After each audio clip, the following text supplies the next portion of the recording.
little more healthy. Okay, here's the thing. Pamplemousse LaCroix. Here's the thing. That's something we should actually go to on stream. We'll go. lift up our drinks. Boys, Diet Dr. Pepper has 0 carbs, 0 calories, 0 sugar. 100% aspartame. Yeah, I don't give a shit about that. I'm gonna die. Listen, man, all the drugs and alcohol I do, I'm gonna die before that. Honestly, anyway, it doesn't matter, right? So the least of your worries. The thing about it, though, is it fits into my macros. So there you go. You want to record now so we can get all this banter? I know, I'm trying, man. I'm fucking up. There's too much pressure here. Oh my god. Play some stream. All right. This isn't the Joe Rogan experience. Like, let's go. All right. Let's do it. I'm waiting on someone's count. Charlie. Ready? All right. 3, 2, 1, go. We do it on go. What's up, everybody? Overachievers Podcast coming at you with me, Dami, and Ashley Pastrami. Me, Vash, at... Oh, I totally fucked that up. Me, me, Charlie, at Vvash. And we have a special guest today. Oh, am I supposed to introduce myself? I think normally the host introduces the guests, but my name is Nerd Like Mike.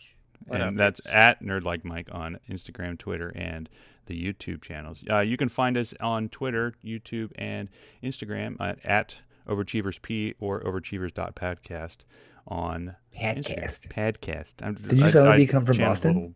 A little Boston there. A little Boston accent. Mike, what's up, man? I'm really glad to have you on. Thank you for coming through, dude. Yeah, man. It's nice to meet you, Dom. Like, I don't think we've ever spoken before, which is odd enough if you and Vvash are so close. I used to live with him, dude. Well, he was the first person I lived with in New York. Oh, I'm sorry. No, it's actually great. He's never around. Neither of us were, so it worked out perfectly. Yeah.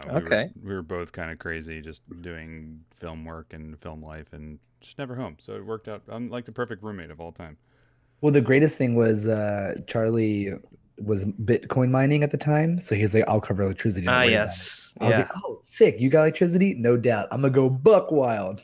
Yeah. Everyone knows about his Bitcoin experience. Oh hell yeah! If you follow him on any social media, you heard about it at one point. It's like a goddamn vegan. How do you know he's a fucking Bitcoin miner? He'll tell you. If you ask me, he's definitely one hell of a Moisty member. The Moisty members. Oh man, is that what you're officially calling them now? Yeah, the Moisty members of the Nerd Herd, since they change. I don't know if you know about this, Dom, but if you know anything about like the YouTube streaming, I guess scene, they recently it's the same as Twitch, where Twitch you can subscribe to someone for like $5 a month, but YouTube has kind of the same mechanic in place where you used to be able to sponsor a channel for $5 a month. Right. I don't know if I'm going too far into this, but they recently changed it to membership. So now you join. I saw that. The channel. That. Yeah. So it's been replaced by memberships, and I've replaced my becoming a sponsor of the Nerd Herd to becoming a Moisty member of the Nerd. Is that how you're wording it? That's hilarious. Well, I blame Vvash, honestly. Yeah, it came originally from me axing Mike a question in Fortnite. So, are you making fun of him or me there? Because I say axe. Inside jokes, really hilarious. Yeah, we get so many inside fucking jokes here. Usually I'm the inside joke here, but you're moving on my turf, Mike. I love it. Yeah. But anyway, so like there's a place we like to land in Fortnite called Moisty Mire. And, right. Rip Moisty Mire. Maybe like press F in the chat for Moisty Mire, dude. F in the chat for Moisty Mire. So my thing would be like, hey, let's get moist because we're jumping Moisty Mire, and then something I don't know where it came from. Essentially became Mike's Moisty Member Mondays or something like that because we used to play on Mondays together. Dude, this is hilarious. Yeah, it used to be a thing. It used to be a thing. Now it's just only like if you knew about it. I still have the get moist emote in my chat. I think I'll never get rid of it. That's sick. It'll always be there. So, but yeah. Mike, did you tweet the stream or did you boot it up at all? I did boot it up. I don't know if it went out. Let me just double check it real quick. Did you not do the second one? I might not have done the second. Yeah, because I composed a retweet just for you, dude. He's the worst. Don't mind him. Man, on Charlie's behalf. You guys talked about something. I'm gonna tweet at some peeps. You know, let's talk about this, Mike. Let's get a little backstory. Tell us about yourself, buddy. I am 32 years old. I've been gaming all my life. Very first video game that I could remember is Super Mario Brothers 2 on the original NES. Somehow I was too young. I was too young enough to remember, but I don't remember how we ended up getting the game. We had always had the regular NES, but with the first Mario, which I never even touched, right? Because Duck Hunt, like I think our blaster was broken. Of course, everyone's blaster was broken. Yeah, you know, I could never play it. And the first game I really enjoyed was Super Mario Brothers 2, and I just woke up one morning, went downstairs, and it was just there. Yeah. You know, I have no idea where it came from. Mystical powers, dude. Booted it up, man. I fell in love with this game as like, I don't know, I was maybe 7 or 8, you know? Hell yeah. Back then. But yeah, that's where it kind of all started. Then, you know, going over to family members' houses, my cousin Andrew, Rob, we were both heavy into video games, like too young to be staying up until like 6 in the morning playing these. For sure. The original Mortal Kombat, stuff like that. If we want to move on, I went to school for audio engineering, got my certificate there at Algonquin College here in Ottawa, Ontario, Canada. What else is there to share? Moved on to produce electronic music actually shortly after that because I couldn't find a job in radio or anything like that. Yeah. Do you stream full time? Are you? No, I'm heavy part time. Yeah. Like I work for a telecommunications company here in Canada. I'm a desktop publisher for them, so I create and maintain software for them. But nice. I'm what you would call like contracted. So sure. You know, under promise and over deliver type thing that gives me time to do what I want to do, meaning aim and stream. You know what I mean? Yeah. So that's where I'm here now. So it's like a heavy part-time gig. I've taken a little bit of a break recently because there's nothing. I don't know. Fortnite's kind of taken over at this day and age, and it's something I'm not particularly feeling at the moment. Yeah, it's definitely hit or miss sometimes. Like I hop on every now and then just to like keep myself fresh and whatnot, but it's I don't know. I feel like if you don't play it every single day, all day long for like 10 hours a day, like you're just not going to have fun with it, in my opinion. And we got some real time feedback. Someone said, "What's electronic music?" If you want to know what electronic music is, I would. Well, okay, so electronic music is like it branches off, and there's like a huge tree of different genres and stuff like that you can really put into that type of music. I'm personally a fan of like, you know, dark techno. I used to be a really big fan of like a lot of good progressive house, like kind of like what you would have heard the old Deadmau5 produce. Sure. Stuff like that, you know, Adam K and Soha. I love those guys. I've actually met Adam K. He lives in Toronto. I flew out to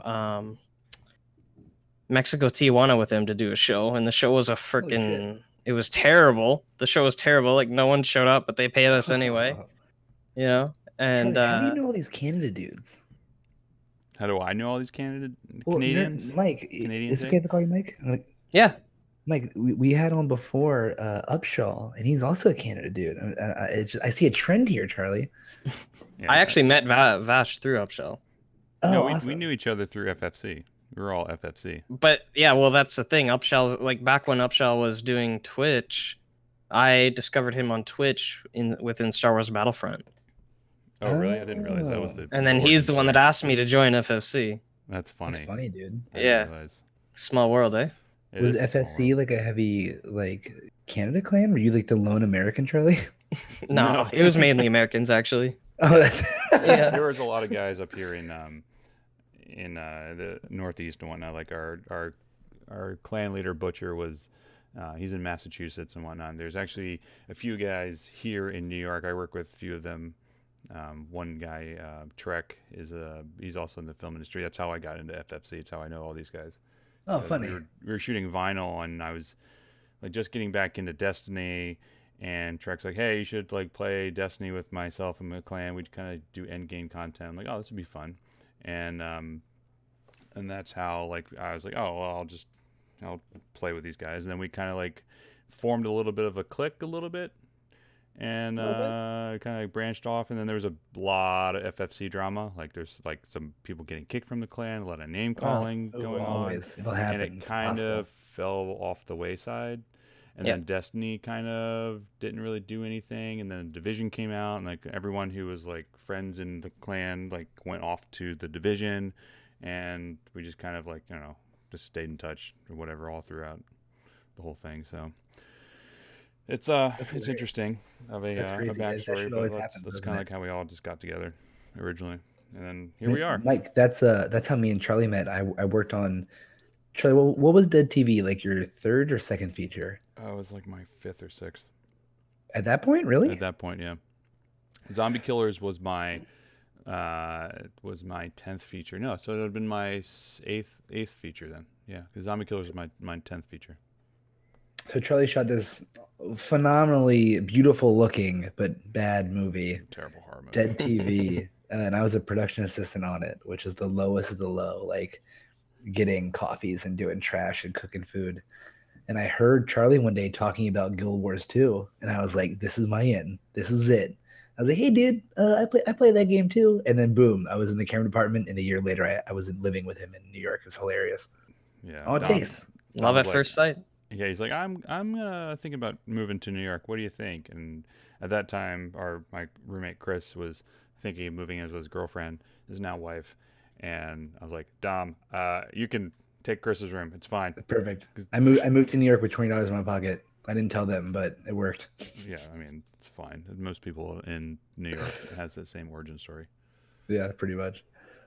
You know what? Like, and I still have not went to New York. I've never been. Really? You're so close. You should definitely go. I know. I should go, and we should maybe meet up, grab a hot dog or something. Yeah. Slice pizza. You gotta get the Brooklyn, one of those Brooklyn slices. Yeah. Was it Ray's Pizza or not Ray's Pizza? I don't remember which one's the good stuff anymore. Hey, Mallory, what's that really good pizza joint in Queens? Corrado's. Corrado's. I like that. Is our new fucking joint, dude. Corrado. So, okay, to diverge for a second, I've always been a what's the place called? Tony's Number 2 in Brooklyn. That was my favorite pizza joint. Hole in the wall in Brooklyn, in Bushwick. There's a new place down there. Well, not new, but it's new to me because I just moved to this neighborhood called Corrado's. I swear to God, Mallory surprised me the other night, my girlfriend, with 2 grandma slices. I fucking melted. Oh my God, I like died. I'm like getting the sweats just thinking about it. Huh? Is that what I commented on back on Instagram? Was that time where like she surprised you, like get you a girl who surprises you with pizza? It's true. Get you a girl. Way to go, Mallory. Way to go. Bonus points. Mallory, bonus. She'll hear it. Make sure she gets in on that ASMR too. Yeah. We'll get on it later. So, Mike, why did you originally start streaming? Like, why did you want to get into streaming and putting your content out there?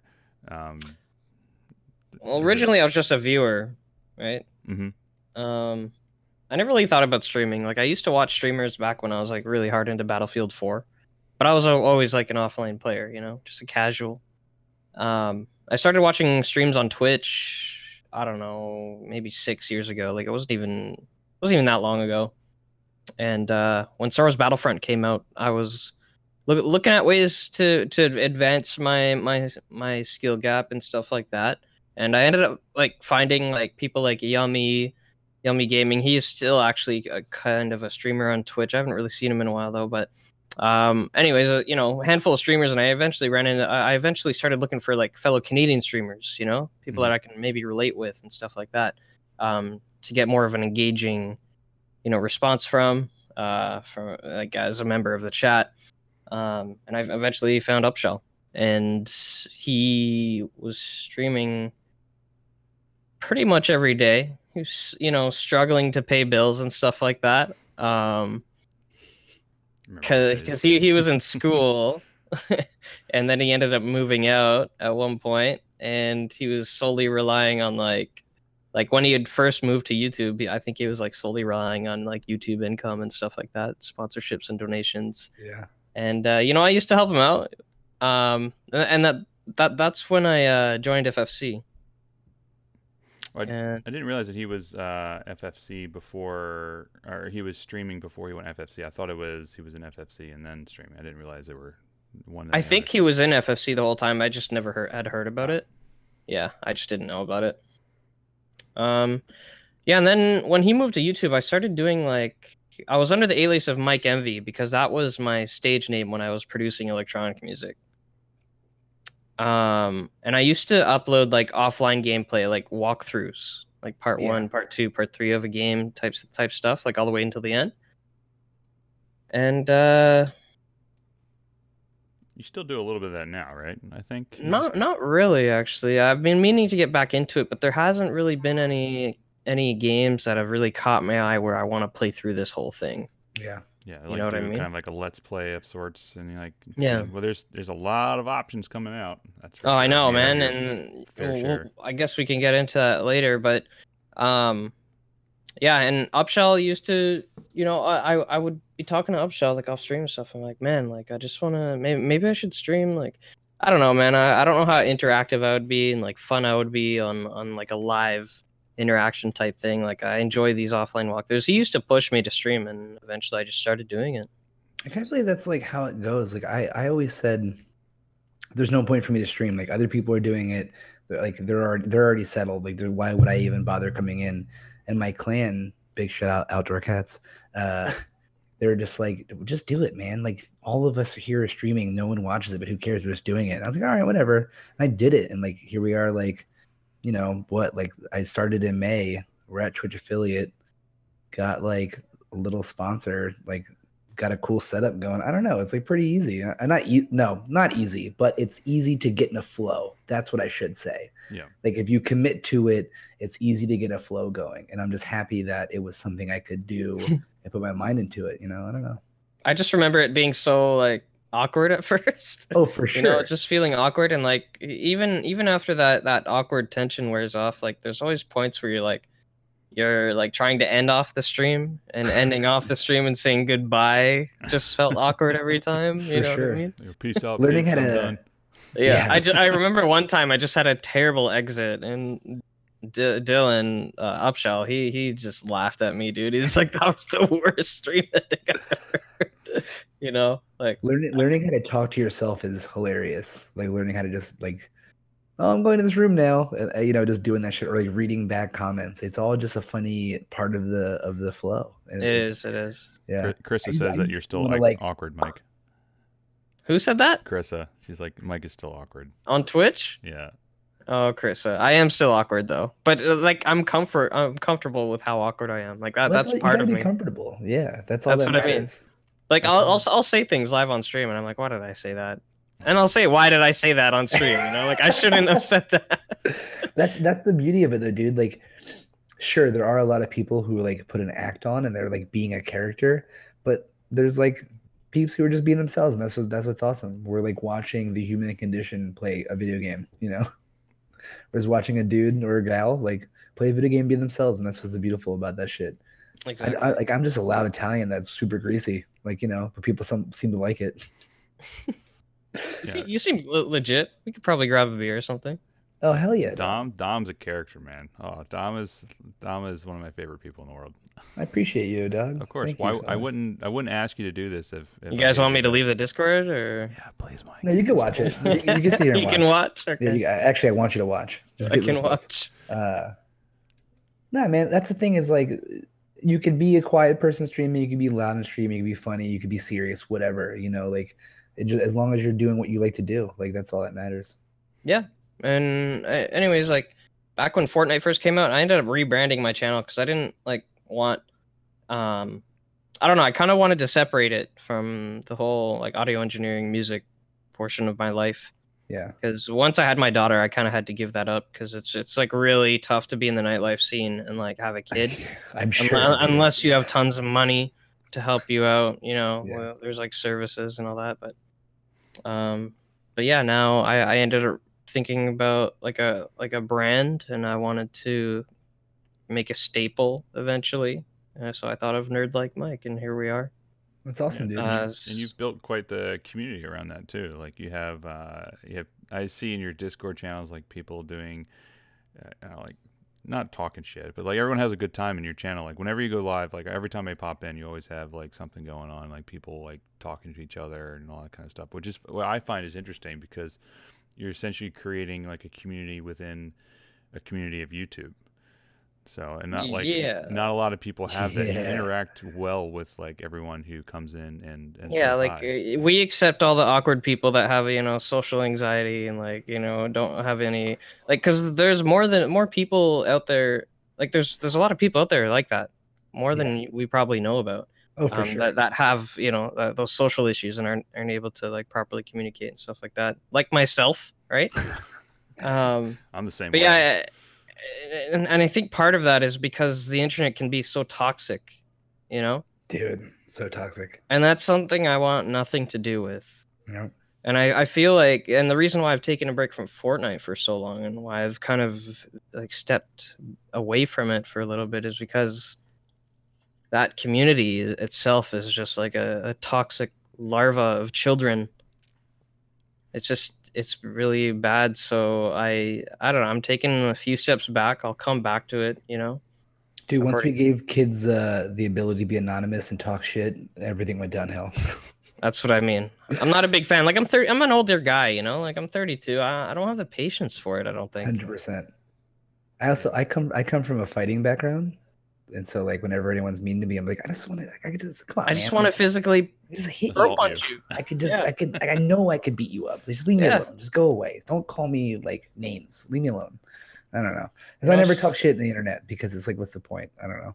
I don't have the energy, man. Yeah. I don't have the energy. I don't have the mindset because I don't like being a negative person, and it's just the way I am now. I used to not care. Yeah. So you said if you're taking a step back from Fortnite, then what are the things that you're focusing on? Are you doing more? I saw you've been playing No Man's Sky. Is there anything that you're like trying to go for? You're doing more of single player things, like low key, chill session, interactive multiplayer stuff, or? So, since I started playing No Man's Sky, I've streamed maybe a handful of times. That game has really stepped up a notch. You know, it's 2 years a little too late, but I'm enjoying it with like, you know, a couple buddies of mine, and I'll probably end up I've taken quite a while of a break from Fortnite. Like it's been like 2 weeks now. You know, so which is crazy. That's like in Fortnite life. I feel like that is like a year almost. Dude, it's like a couple of years, man. I'm telling you, like, and I feel great not playing that game. Oh, that's awesome. That's when I see my buddies play though, I'm like, oh, I want to play with you, dude. You know, like when I'm like watching like Wesley games or Proxer plays, which are two really good Fortnite players that I have, and I'm not gonna downplay at all. I have the luxury to play with. Like this is a luxury, and I feel humbled to be able to play with these guys. But like watching them play, I'm like, yo, let's get some games in tomorrow. You know what I mean? Yeah, for sure. No, it's cool playing with people like that. Like when we had Upshaw in here, he like followed me on Instagram. I was like, oh, that's cool. And then he posted like a thing on Instagram about how he was like in this 500,000 tournament or 500,000 winning tournament with like ninja homeless dudes. I was like, oh, he follows me. That's cool as shit. You know, like it's cool to be able to like know like people, the big players. Yeah, the big players, exactly. Like one time, like True Vanguard is my favorite Destiny 2 PvP player. Like he is by far the best person in Destiny 2 PvP, and that's like not saying it lightly. And one time, like someone on Twitter asked, like, "Oh, who got you into streaming? Like, what big streamer got you wanting to stream?" And I was like, "Oh, I tagged True Vanguard, and he liked it." And I was like, "Oh, that's so cool." You know, it's like stupid, but like it was so cool. It was a cool moment. That's pretty cool, man. That's like having your like little person whom you look up to be like, yeah, man, keep going, keep doing it. Exactly. Yeah. Well, like, you know, this weekend or not this weekend. Wait, let me restate that because this is supposed to be like 2 weeks later. I previously was at a bachelor party and me and my buddy Reed both took a picture wearing Stone Cold Steve Austin t-shirts, and I tagged him like 30 times on Instagram hoping he'd like it. I didn't get the like though. But you know what? I imagine Stone Cold. You gotta Steve try, Austin, man. He's not the type of guy that probably sits around Instagram. He's probably cracking some Steve Weisers at Broken Skull Ranch, just like, you know, throwing some stunners at cows or something. I don't know. Oh, that cracks me up. That reminds me of the time that like Chris and I were back when you were straight edge. Like we were trying to find a way to get Stone Cold Steve Austin to come to set or something like that, and they're like, it was $3,000. That's all it took. It was taking $3,000 to get him to show up at my birthday. That was the plan. That's what it was. Yeah, I couldn't remember what the event was, but we were gonna do that to make you drink, and like you said, like if Stone Cold Steve Austin shows up, I'll break edge to do it. So. Easy one. For those that don't know, straight edge is this stupid thing in the hardcore. Not stupid. That's dumb of me to say. It is this thing in the hardcore and punk community where you just don't drink and do drugs and stuff. I broke edge. I'm a huge sellout. I have to get my tattoos removed. No big deal. But I would have in a heartbeat I would have cracked a beer with Stone Cold Steve Austin if he showed up for my birthday. Are you fucking joking me? God damn it. Yeah. I would have stunned every single goddamn person in that bar too. As I'm getting a southern accent just saying this sentence more and more. Like, do you hear me? Like, you know, fucking. I just want to. Can we cue up the Stone Cold Steve Austin entrance music? Is that possible? Oh my god. Oh my. Maybe I can try to find a way to do that. I have to figure out a way to like have that like brings me back, man. When like WCW was still a thing, and Goldberg and hell yeah, man. When Steve Austin, like when they merged. And it was like Steve Austin and Goldberg were like rivals. It was awesome. Oh my god. That's when wrestling was good, man. I was hard into that back when I was a little guy. What's funny is the WWE worldwide headquarters is down the street from my house. Oh, it's right, in Connecticut. Dude, I almost applied for a job as fucking producer or video producer for. They still have job offerings all the time. I see it and I'm not gonna go to Connecticut though. I'm like, you can do it. I don't know. I keep seeing it and I'm like, do I really want to like? I haven't even applied because like it's like, do I really want to work for WWE? I have zero interest. Fuck yeah, man! Let me tell you what. All right, let's back up a second. Hey, man, if the numbers are right, pays right. Yeah, I guess. Wrestling rules, man. The only injury. Honestly, I think you'd be lowering your standards for something like that. The camera work is. Go from Emmy-nominated shows to WWE. Yeah, the camera work's not exactly amazing. Dude, what is the longest running goddamn thing on TV besides like soap operas? Fucking wrestling, all right? Mm-hmm. So Emmy nominations, job security for sure. Yeah, that's true. Then again, NBC Sports is here. NBC Universal is here. There's a bunch of stuff up here. Oh yeah, they're up here. Yeah, the Maury show, Jerry Springer. Oh, Maury, yeah. It's in Stanford, bro. Shit, man, you're set. This is the long con. You thought you were moving in the suburbs to get away, but is the Jerry Springer show still a thing? Is that still going on? It's still on. Dude. Yes, it is. No, 100%. I walked past that building all the time. Yes, it is. It has to be. It has to be. My mind is blown, dude. You the days I would stay home from school, man, watching that with my mom, just rerun after rerun. Oh my god, that's so funny, dude. That's perfect. Yeah, Jerry Springer was a staple in the Galliano household. I just remember episodes of just being 30 minutes of just a single beep, you know? My favorite was like when it's like a KKK white father with like the black woman and it's like, wait, isn't this aren't you like not supposed to like this? And then that shit was always the best. Oh my god. It was obviously like some of the worst scripting ever, but who cares? It was drama. It was so good. That was real drama. Straight up 90s entertainment, man. 100%. And that MTV. Was 90s what reality television was back then, honestly. God. And it's not going anywhere, apparently. Everybody still loves that shit.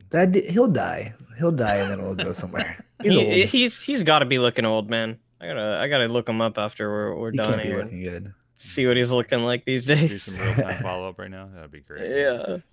I want to get back real quick. Outside of wrestling and Jerry Springer. Tell me about No Man's Sky, dude. Yeah, hey man, this is what a podcast is about, right? I'm cool with it. That's why I love this shit because it's fluid. But I'm really interested. So I remember when No Man's Sky first came out, I was excited to play it because did you guys play the game Spore by any chance? Yes. Oh yeah, Spore, where you grew as pretty much like a piece of bacteria. Yes. From a piece of bacteria. That game ended up being the biggest disappointment ever. I was hyped for that game, and I kind of thought that's what No Man's Sky was going to be, but not be, but it was. It was. Yeah.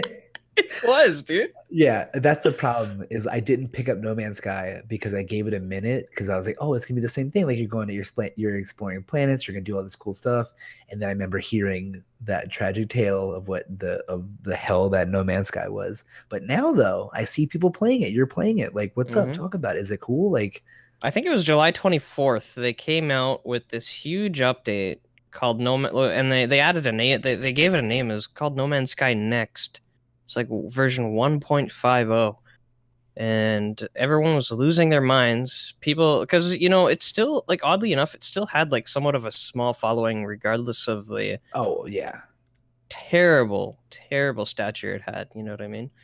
And like everyone, so I guess it just kind of blew up based on word of mouth from the small crowd that it still maintained. And I checked it out because I had already owned it on PlayStation, and now I'm like strictly like PC. And I ended up rebuying it for PC because it was on sale, and I checked it out, and dude, it is like overwhelming. There's so much you can do.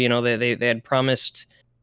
It's pretty much everything they had promised on launch, like the whole multiplayer aspect, being able to run into people that are also playing that happen to be on the same server, base building, what else? Like, planet crafts where you can roam the planet on crafts and stuff like that, and more.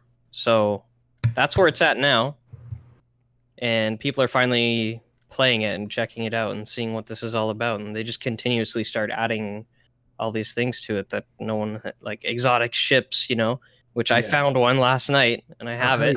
Yeah, I'm like super accomplished. Well, I'm feeling super accomplished about it. It's just, it's not what Fortnite is right now, right? But it's the opposite. It's literally the opposite. Yeah, it's absolutely. It's crazy when a studio or a game is like, yo, we're gonna do all this crazy shit. It doesn't happen, and then it happens like years later. Like The Division is a good example of this too. Like The Division was a pretty fun game. I enjoyed The Division a lot, but after like months of grinding and having multiple builds, you can mute that when you pop that open, you son of a bitch. I saw that face you made. You popped it, and you're like, oh, should I have muted this? Like you looked around, like I tried muting my mic before. It just what a shithead, man. Sorry, you gotta pop a natty bell. Like, dude, I don't know if either you. I know Charlie, you played The Division. I don't know if you did, Mike, but like The Division. Yeah, I was heavily disappointed.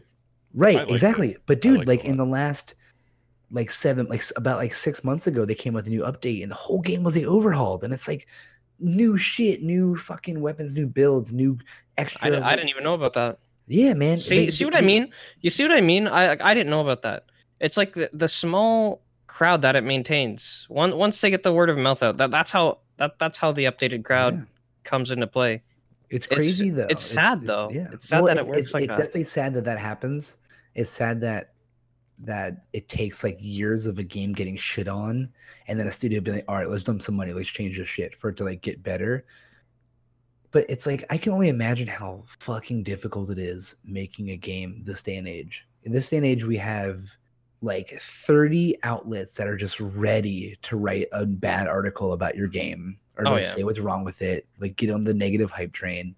Like at one point, I definitely do want to have an episode on toxicity, but we can go into it a little bit here. But toxicity, I think, isn't just the shithead little 13-year-old calling you like, fucking bigoted remarks. It's also like every outlet that's just ready to write a fucking dissertation level like thesis paper on like what's wrong with your game or like what is missing from these credible outlets like IGN, Polygon, stuff like that. And like, don't get me wrong, they all do great work. They have like I go to them every fucking day, but it's easy to get clicks when you write, oh, Destiny 2 fucked up again. You know what I mean? Like I get it's easier to get clicks, oddly enough. Yes. Well, yeah, people want to feel that their opinion is validated, and it's easy to have a negative opinion. It's harder to have a positive opinion.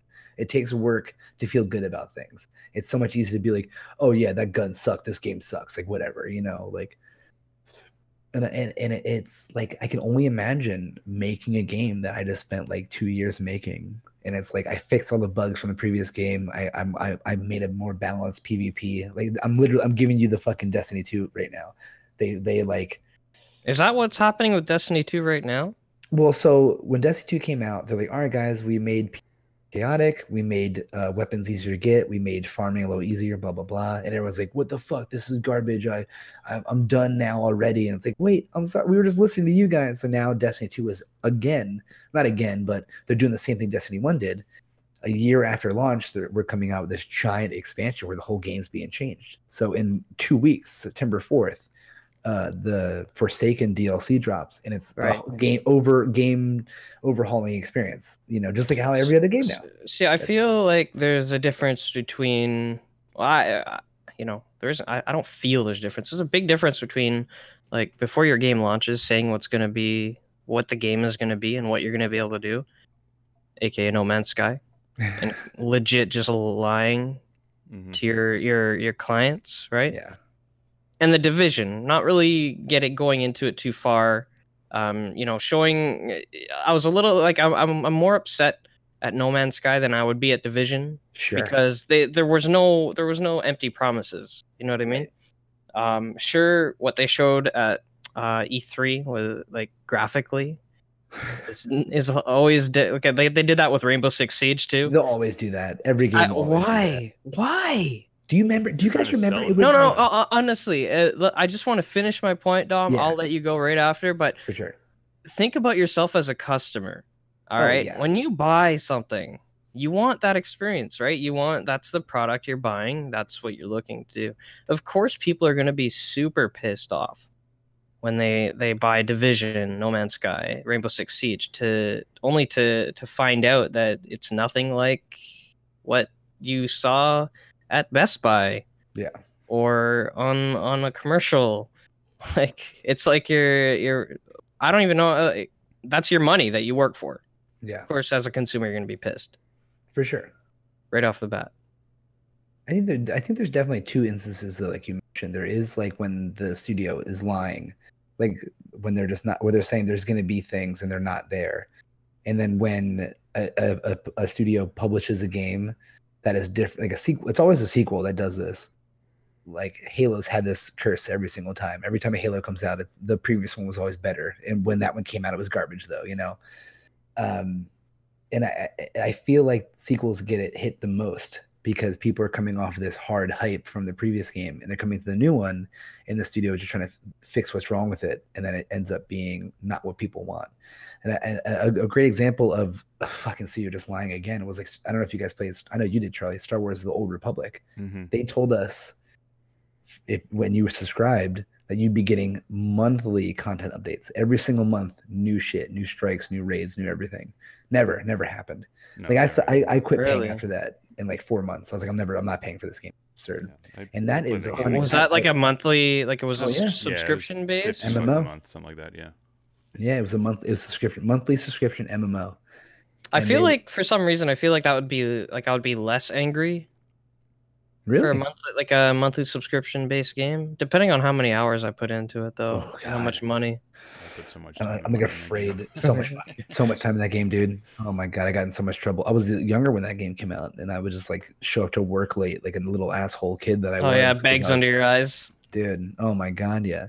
I was mad because I was that kid that was scrounging his money up at the pizzeria to pay for monthly game and not getting anything new ever. You know what I mean? And that, like, I get that 100%.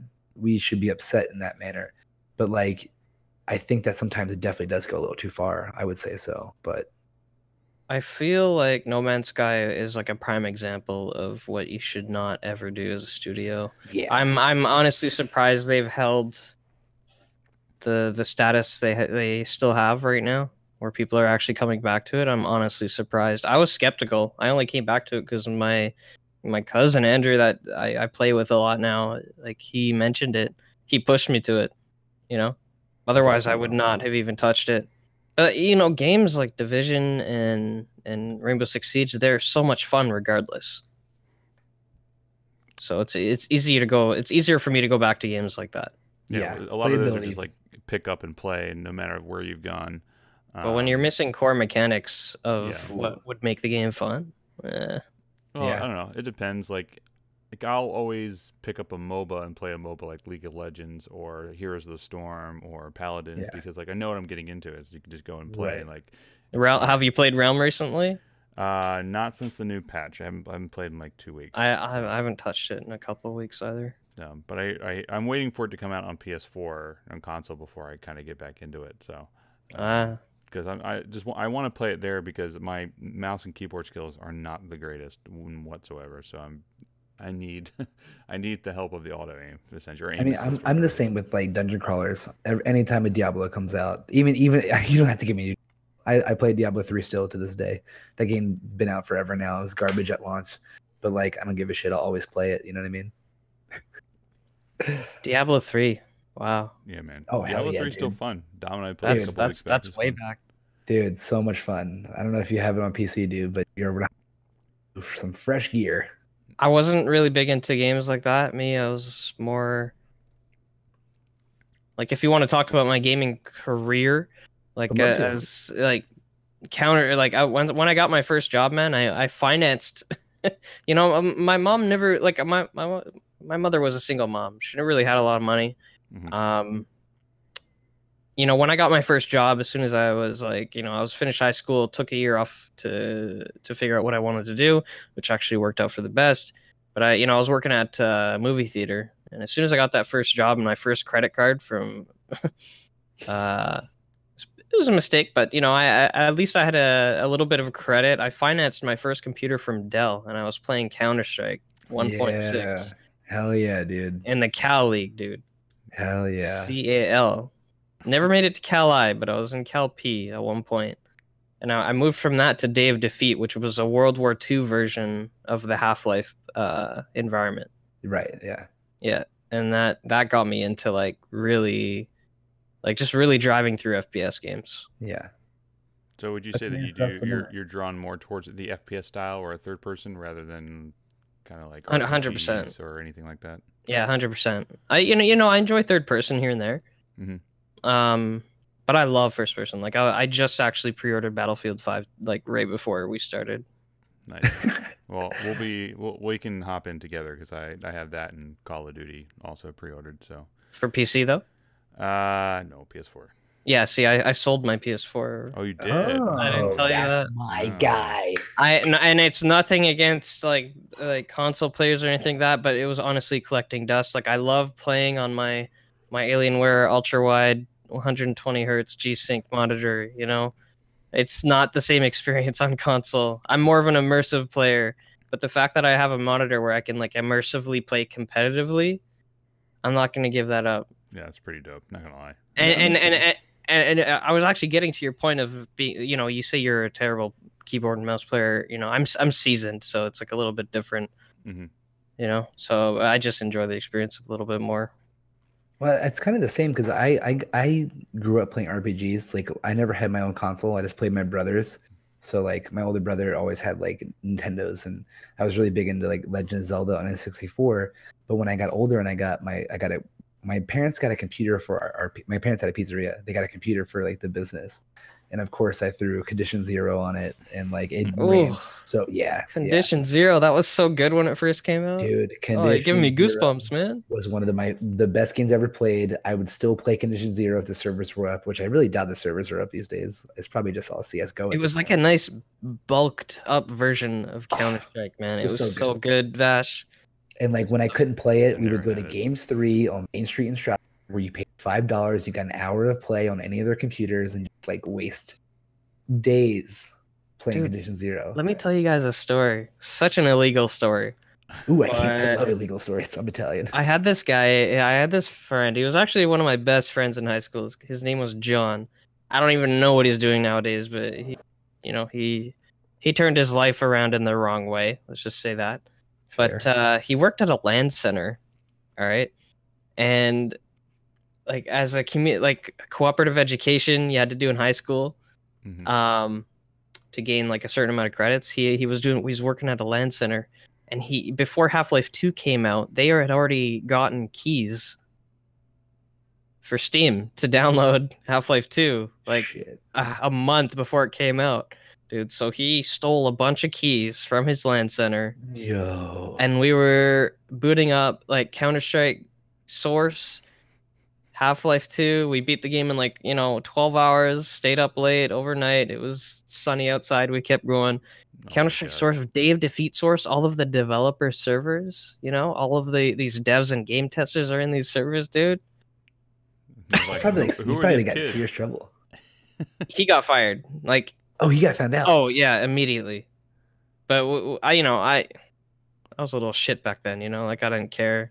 He didn't care. But he was actually living with me at the time because his family was having issues, and we just dug through that whole Half-Life, that new Valve engine that they came out with. Man, was great at the time. It was so iconic at the time. Oh my god, it still kind of is though, isn't it? Don't you think? Like, it's a little dated. I mean, obviously it's dated. No, it's obviously dated, but I mean, I feel like it set the scene for so many things we have now. That engine in that game. It's true. It did pioneer a whole lot of stuff. It made people. I think it might have like pioneered or pushed Unreal, an epic Unreal engine. For sure. 100%. The fact that there's still Half-Life 3 memes floating around the internet is the game will never come out. Never. No. Half-Life 3. That's one thing that I'd like to see before I hit the sand. Yeah. I don't think that game will ever come out. But though. It would be good. That's like, that feeling when you saw Interstellar for the first time. Yeah. How 100%. Blown away you were, and like how like in love with the movie you were. That's how I was. That's the same feeling I had with Half-Life 2, playing that game for the first time. I believe it.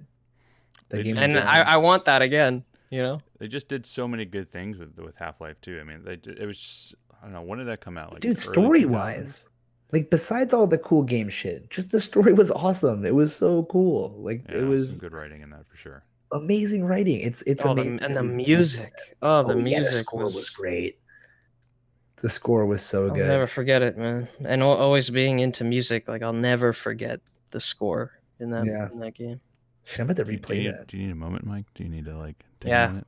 Should we leave now? Like, single tear.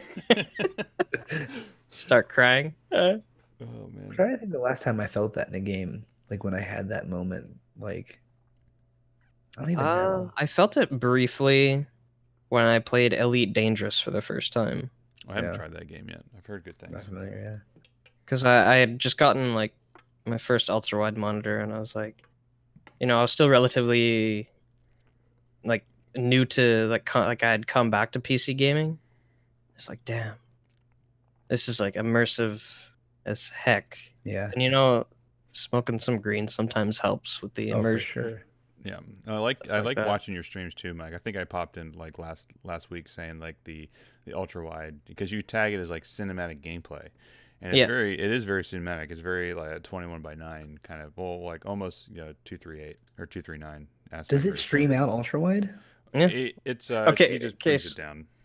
Right. Yeah, so I stream it. What I like about this is like it'll print the black bars on both sides for like a regular viewer viewing at 16.9. Or Vash, when you were watching in 16.9. Was it letterboxed completely? Letterboxed, yeah. So bars on all sides. No, letterbox means it's top and bottom. Pillar box is on the side. So what? Okay, so it was letterboxed for 16.9. So it was like you're watching like an IMAX movie with black bars. Okay. But if you were viewing with an ultra wide monitor, you'd get the full experience. Right. So it actually streams out at the proper resolution. That's cool. I didn't realize it did that. That's awesome. I thought you just brought it in to OBS and did the letterboxing yourself. I scale the resolution. So I stream, like I scale it down to what is it? Like my monitor is 3440 by 1440. Yeah. And then I scale it down to 2580 by 1080.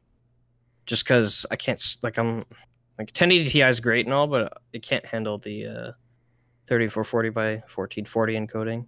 It can't. No, not the encode. Not when you're playing and encoding. Because I play and stream from the same PC, Dom. Yeah, fair. So it's a little harder. Yeah, I always have problems with that. And I know, Dom, on the last episode, you said you were having issues with your stream, and I know I kind of gave you like a little quick tip to try out. Maybe you can explain it to Mike again. Maybe he can give you a hand, because Mike, whenever I have issues with streaming or other stuff, I always text Mike and say, hey, what's up? Like, do you have any advice or thoughts or problem solving skill sets that you could help with? Yeah, I mean, I stream from a laptop, which was already the first problem. Oh yeah. And yeah, Well, no, honestly, it depends though. Like a quad core processor, as long as it's like 5th gen, you usually should be okay. Yeah, it's i7 Kaby Lake with a 1060, 6 gigs, 16 gigs RAM. It's all the bells and whistles of a laptop should be. See, the 16 gigs that might bottleneck you too, streaming at 1080 60 anyway. I dumbed it down to 720 just because I was having. But like I've been getting weird frame lags randomly, and fix when I just like delete my capture card in Streamlabs OBS and just add it back in, but it wasn't doing it. And Charlie suggested going to switch from, I had it set up that I was encoding from GPU, and I switched over to software for the CPU. Did that help? It might not have. So, but another thing you can try, and I know we're in a podcast maybe, but if anyone else is facing like streaming issues that are streaming from the same PC. I have that problem too, because I'll have like so if you're streaming at 720, make your base canvas resolution 1280 by 720 too. That actually reduces the load on a lot. Vash, you might want to try that too, because I was streaming at 3440 by 1440 as my base canvas, and my output scaled was the downscaled version of 2580 by 1080. As soon as I switched it, as soon as I made my base canvas resolution the same, the load was out. Like it was less harder on my GPU.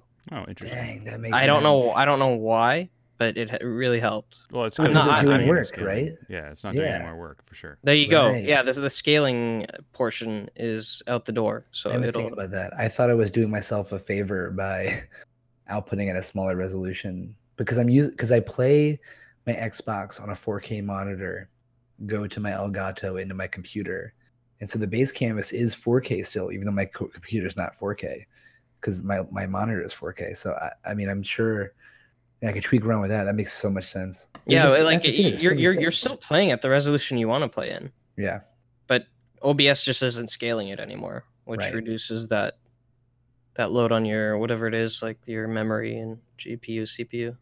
Yeah, I've switched over from GPU to CPU, so I'm interested to see how that works out.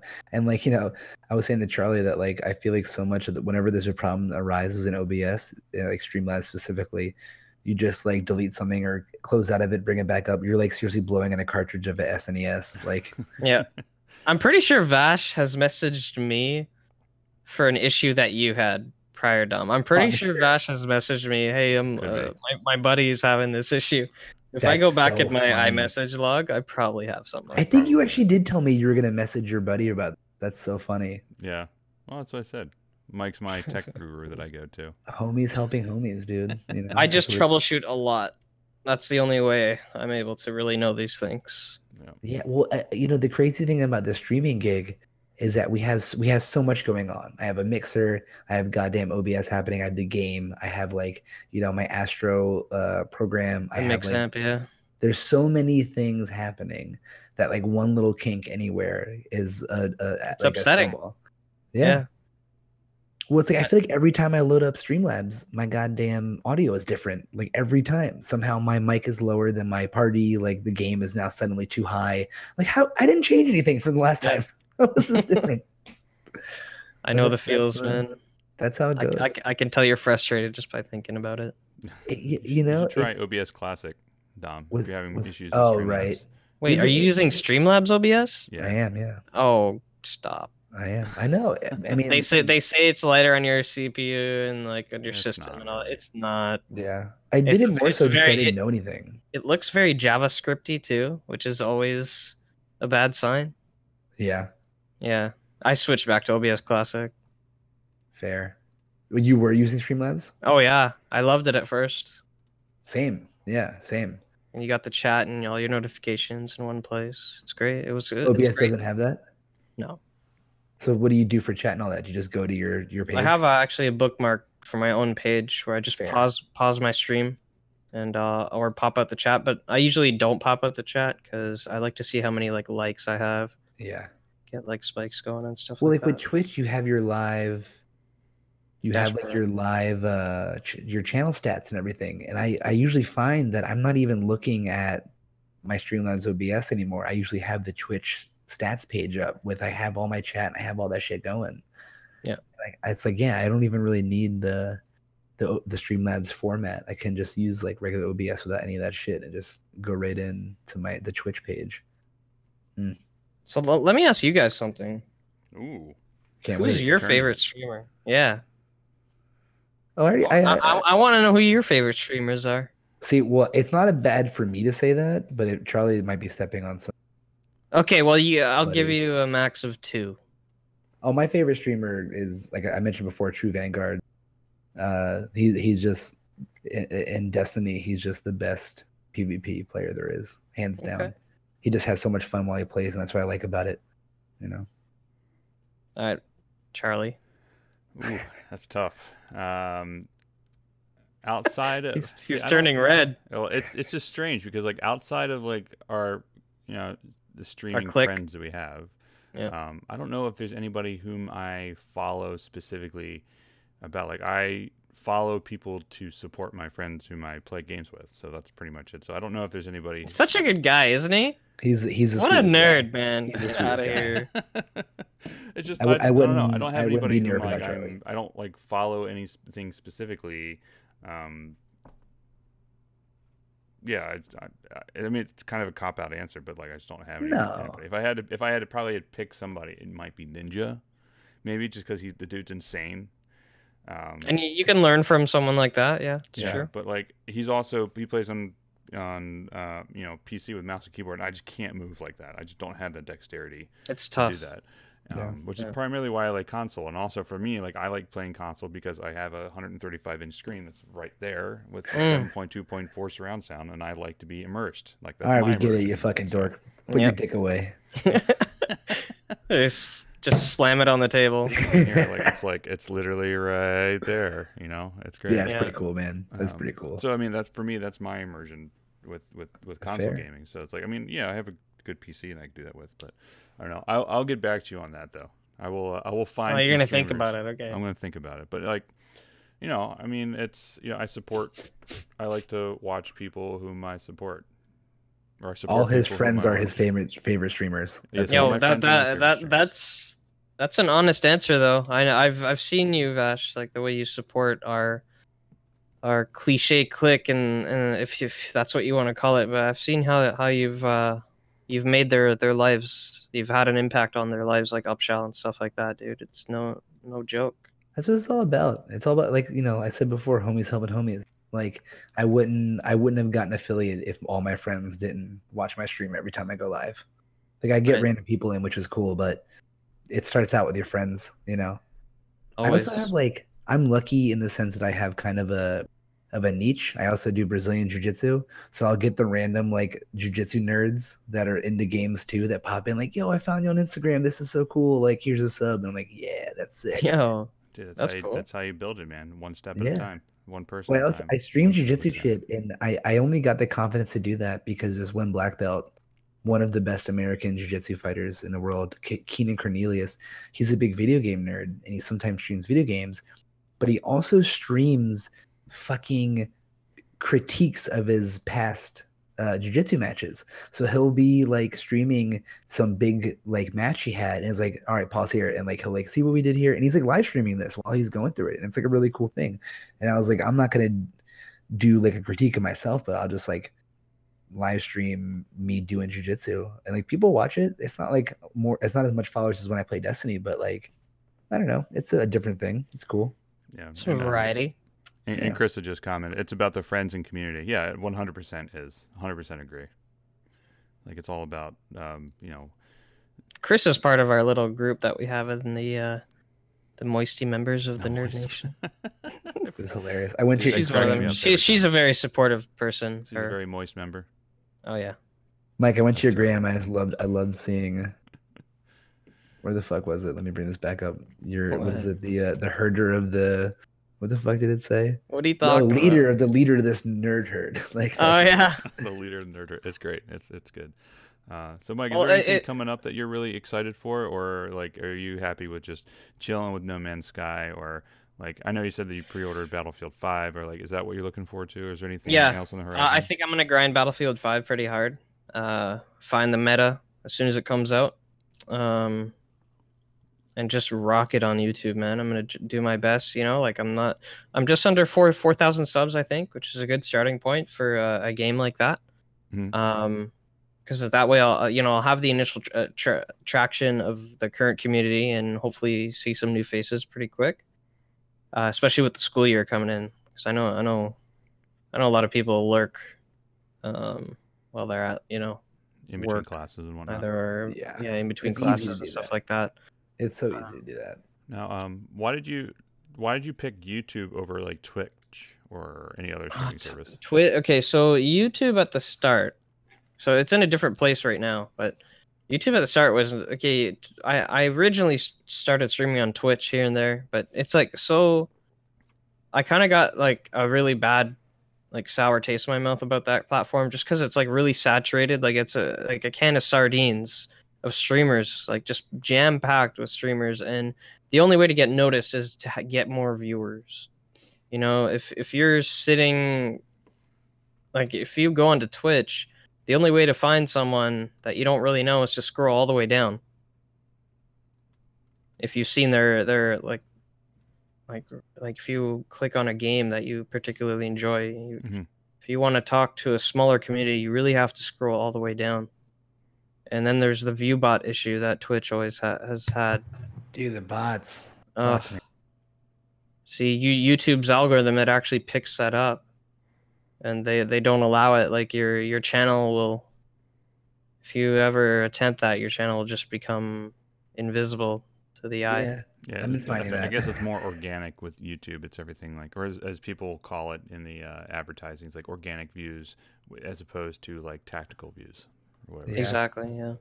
When we had Upshaw on here, he was making a similar point, and like, I think I might slowly start moving over to YouTube and doing, because the nice thing about YouTube is you could also do content. You could like put up videos, like, you know, whatever, check out my 13 kill streak. Like, yeah, you can make clips and shit in Twitch, but no one's going to watch that. Like, no one's going to search for that in Twitch. It's going to be searched for in YouTube, you know?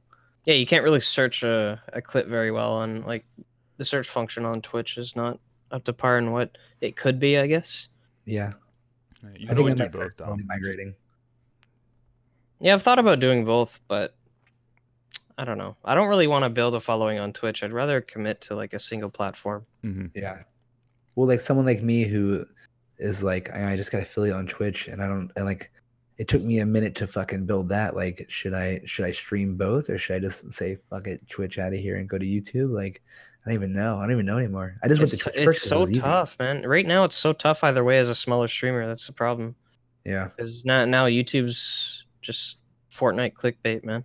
Yeah. It's yeah. You know, speaking of that too, like I've been trying to work if any of us would have started on YouTube before Fortnite came into the picture, we'd probably be in a better off place. Oh, for sure. Yeah. Yeah, and also with that, like I've been trying to build up the Overachievers, the social media too, like on Instagram and Twitter. There are so many like bot accounts of like, oh my god, free Fortnite, free Fortnite V-Bucks, like Fortnite memes. I'm just like I try to do all that stuff organically. Like I click hashtags, I see what people are doing, I see other streamers, I follow them, I comment, I like. It's exhausting. It's the worst thing in the world. It's like you need to hire someone to do it for you. Social media is, you know, I don't know if I told you, Charlie, I met with a friend who, as a profession, she does social media, like branding and stuff. And I met with her for lunch, and I was like, what's up? Like, how do we make this better? Because I have an okay following. I have like 1,300 followers on Instagram or whatever, and I'm trying to build that up. And she's like, oh yeah, so like when you do hashtags, I'm giving away industry secrets right here to everyone. When you do hashtags, are you going for the ones that like have 4 million people on it? I was like, yeah, of course. I'm doing like, you know, hashtag Twitch and shit. So don't do that. Go for the ones that have like 50,000 followers on it. Because those are the ones where you will have, if you have like 200 likes on a photo, you're going to get more recognition in a smaller hashtag grouping than you would in the one that has like 4 million people. Because Ninja's taken over that one. And all the people who are like Ninja, they're taking over those hashtags.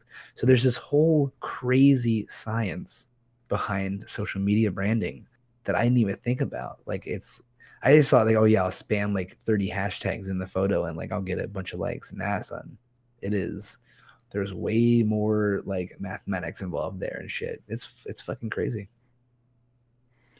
It's tough out there, man. It's a necessary evil. But you hate it. I love it. I'm a ham on it. I hate it. But, I think I've been doing okay. I've taken over. I've got us up to like 300 followers or something like that so far. I've just been posting dumb shit. It's like me, like, my dumb face stuff.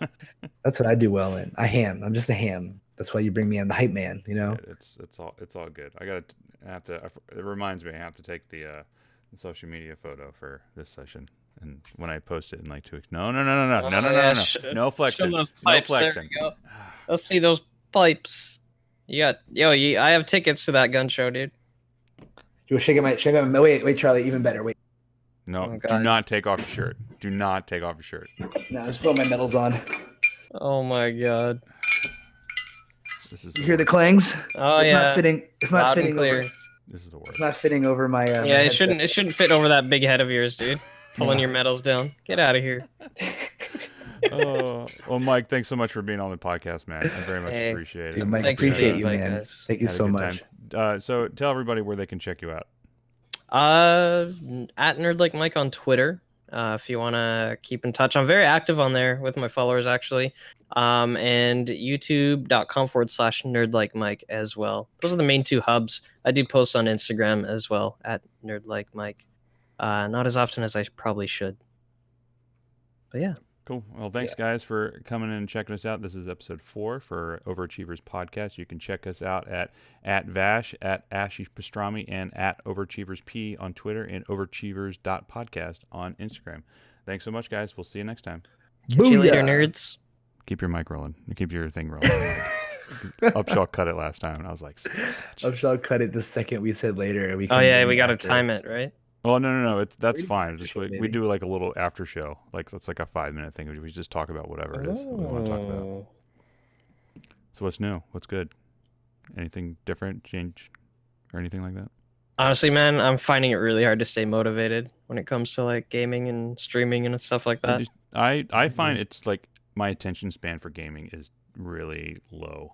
Like, I want to play, but like I have so many choices, and like I'm trying to, like, right now I'm playing I can't remember. That's how spacey I feel like it is.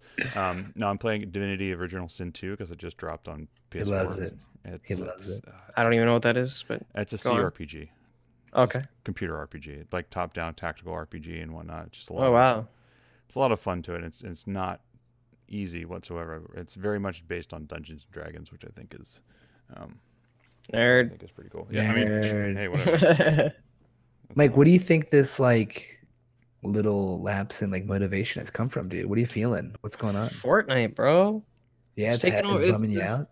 I feel like Summit 1G. Do you guys know him? Not familiar. He was like Counter-Strike Pro. Anyways, he streams on Twitch now. I know. Yeah, he played with who's the other guy who was really good at PUBG? Doc. Like, he's played with Doc and like. No, I was thinking of Shade. No, Shroud. Shroud, yes. Doc and Shroud are freaking nuts, man. At PUBG, they're just lasering people all the time. But yeah, man, this whole Fortnite line, has saturated every social media platform and streaming platform out there. Hard. And now that it's made its way to YouTube with the ridiculous amounts of fucking clickbait. Yeah, dude. You can't, like, there are streamers streaming right now that aren't even like streaming their own fucking content, bro. They're streaming other streamers? Other streamers' content, like highlight clips, and like they're just live streaming this shit and pulling in hundreds and thousands of views, man. Dude, get out of here. Like live viewers, just saturating the shit out of YouTube as a streaming platform. And you know what's even worse is YouTube is doing absolutely fuck all about it. Yeah, it's kind of the same with Twitch and the bots, dude. Twitch is not doing anything. You know, they started this new the Twitch community sub giveaway, and it's like bots are getting this because it's a random person. Oh yeah, the 100. Yeah, you can do 100 at a time, I think. Is that what it is? I haven't done it yet. I'm like too afraid to do it because I have like 7 bots on my right list. It's like it's a little expensive to try Yeah. 'cause they say if you that's ban $500 them, bucks. yeah, they say if you ban them from chatting that they won't get the community sub. But I'm almost like afraid to try it. But like same thing, like they're not doing anything about it. There's 7 bots that are in every single person's stream, mostly smaller streamers. Moobot, Nightbot. It's like I'm sure Charlie has them. Let's see right now. No, yeah, Commander Root, Decaf Smurf, Land Fusion. Those 4 at least. If you go to Commander Root, that's crazy. I had not heard of those bots. oh yeah, Commander Root is in every single person's stream pretty much. He takes data on streams. You can actually opt out. You can turn him off. If you go to his stream and tag him, he'll leave your stream. But like not all of them do that.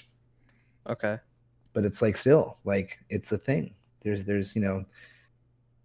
fuck. Yeah. That's yeah, crazy. man. Yeah, it's just I don't know, man. It's just like it's depressing to see the way it's become. Yeah. What do you think could get you pumped back in it? I'm hoping Battlefield 5 lights that spark again. Though. I think it will. I'm pretty stoked for it. I mean, When granted drop? they have a the Battle Royale version that's coming out. So there's another beta. There's another beta coming. I think in September they just announced, and that's why I not only did I buy Battlefield 5, but I joined their Origin Access, so I can hopefully get a better chance of getting a beta code in September when they drop the open. I think it's going to be closed. I'm not sure. No, but I mean, I'm terrible at FPS like competitive stuff like that, like Battlefield and also Call of Duty. But I had a good time with the Call of Duty Black Ops 4 beta, so I'm pretty stoked for that. So now, I watched. Okay, I was talking to Upshell about this, but I feel like they didn't need a whole new game to introduce the new mechanics. What do you mean? Why didn't they just patch that shit in, like the new Yeah, TTK and like? But then Upshell, like I had a conversation with Upshell on Twitter, and he kind of made me laugh because I agree with him. Yeah, him and I, it was not really it was like a friendly argument. Friendly banter. Yeah. About it. Where is he? Anyways, he was saying. God, I'd have to like. By the find way, my they're still tweet. shooting tonight. By the way, they're an hour 14. Ooh, did you take off today? Yeah, I took off today. I had to. God. I wanted to take off Friday, but like I just couldn't. It just didn't work out, timing wise for a bunch of things. But like I took off today so we could do this, and also just so that way I could have some sort of downtime. I got home at 8 o'clock in the morning Saturday morning. Blech. Yeah, I was going to sleep at 8 o'clock in the morning. You're going to sleep at 8 o'clock in the morning? Charlie, when I say I drank from 9 a.m. Friday to Sunday 9 a.m., I wasn't joking. I know. It hurt to eat food today.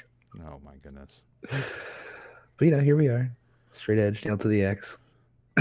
Anyway, so I pretty much said in a tweet exactly what I'm telling you guys, and just in different words probably. And Upshot came back, and he's like, "But you wouldn't have played it if they just patched this in." Probably. I'm like, God damn it, you're right. Yeah, probably. So it's I guess it's the way they do business now. Yeah, I mean, it's the same as clickbait.